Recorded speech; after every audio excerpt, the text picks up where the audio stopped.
नमस्कार मंडळी, आपलं माझ्या ब्लॉगमध्ये स्वागत. आजचा दिवस आहे फिरायचा, तर चला मग फिरायला जर्नी विथ प्रसाद. आपण निघालो बघा फिरायला. आपल्या भावाला लावला कॉल आणि त्याला म्हटलं जायचं आपल्याला, तर तो म्हणतो कुठे. त्याला म्हटलं कुलदेवतेच्या दर्शनाला. मग काय, बसलो गाडीवर आणि निघालो बघा आम्ही कुलदेवतेच्या दर्शनाला. जात होतो रस्त्याने, आपल्याला भेटला आपला फॉलोवर आणि भाऊनी केले हाय बाय आणि आपण निघालो आपल्या रस्त्याने. भाऊनी वाढवली रेस आणि आम्ही पोहोचलो मंदिरात. गेलो मग पुढे आणि भाऊ म्हटला अरे बाबू. मी म्हटलं काय झालं. तो बोलला बघ तिकडे. मग काय, मीही झालो हँग. तिथे होती भली मोठी रांग थेट पार्किंग पासून ते मंदिराच्या दरवाजापर्यंत. भाऊ म्हणतो चाल जाऊ घरी. त्याला म्हटलं आता आलो तर जाणार दर्शन घेऊनच. लागलो मग रांगेत. भाऊ हळूच म्हणतो फुलं आणि प्रसाद राहिला. त्याला म्हटलं काय. मग तेथून फिरलो वापस आलो. येथे घेतली फुले, रेवडी आणि भंडारा आणि मग समोर दिसला जय मल्हार कुंथलगिरीचा प्रसिद्ध पेढा. आता आम्ही परत लागलो रांगेत. आता जाणून घेऊया सातारा खंडोबा मंदिराचा इतिहास. खंडोबा मंदिर हे छत्रपती संभाजीनगर सातारा या गावात डोंगर पायथ्याशी असलेले हेमाडपंथी मंदिर. या मंदिराचा जीर्णोद्धार पूर्ण श्लोक देवी अहिल्याबाई होळकर यांनी केला आहे. या पूर्वमुखी मंदिरात जाण्यासाठी पूर्व बाजूने मोठे प्रवेशद्वार आहे आणि प्रवेशद्वारातून आत गेल्यावर दीपमाळ लागते. मंदिराच्या उत्सवाच्या वेळी आणि चंपाषष्ठी काळात येथे या दीपमाळेवर दीप प्रज्वलित केले जातात आणि ते दृश्य जे आहे ते पाहण्यासारखे असते. मंदिराच्या आवारात मोठा सभामंडप आहे आणि त्या सभामंडपात आपल्याला पाहायला भेटतो गणपती आणि मारुती मंदिर. आणि समोरील बाजूस आहे गाभारा. गाभाऱ्यात प्रवेश करताना आपल्याला नजरेस पडतात दशावतार आणि कृष्ण लीला सूर्य यांची शिल्पे.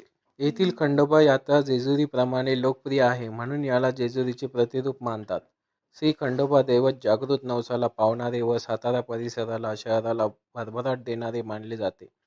सातारा येथे येळकोट येळकोट जय मल्हार हा जयघोष घुमायला लागला आहे. दरवर्षी मार्गशीर्ष महिन्यात या देवाचा मोठा उत्सव साजरा केला. हे मंदिर महाराष्ट्राच्या पारंपरिक मंदिर वास्तुकलेत तयार झालं आहे. नक्षीकाम, कोरीव घटक, सुशोभित स्तंभ आणि कलात्मक शिल्प यात दिसतात. अनेक जाती जमातीचे श्रद्धास्थान कुलदैवत म्हणून हे खंडोबा देवस्थान प्रसिद्ध आहे. श्री खंडोबा अनेक नावांनी पूजला जातो. त्यामध्ये मैलार, मल्हारी मार्तंड, म्हाळसापती, म्हाळसाकांत ही नावे सर्व परिचित आहेत. मल्हारी मार्तंड श्री खंडोबाचे महाराष्ट्रात 6 जागृत ठिकाणे आहेत.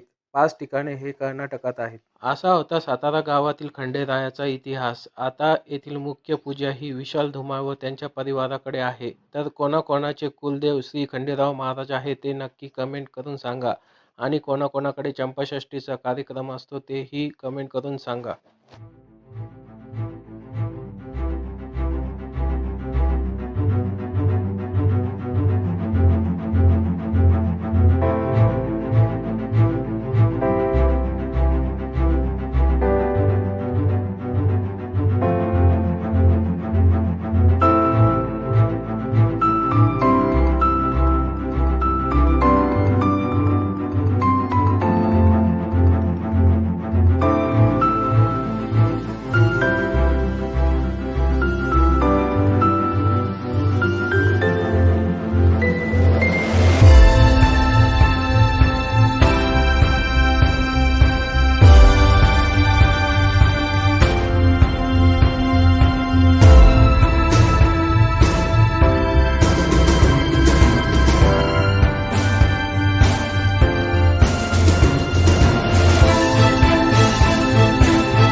मार्तंड भैरवाला भंडारा व रेवड्या उधळल्या जातात आणि मंदिराच्या आवारात गोंधळ पण घातला जातो. तर नक्की कमेंट करून सांगा कोणाकोणाचा लग्नाचा गोंधळ येथे घातलाय.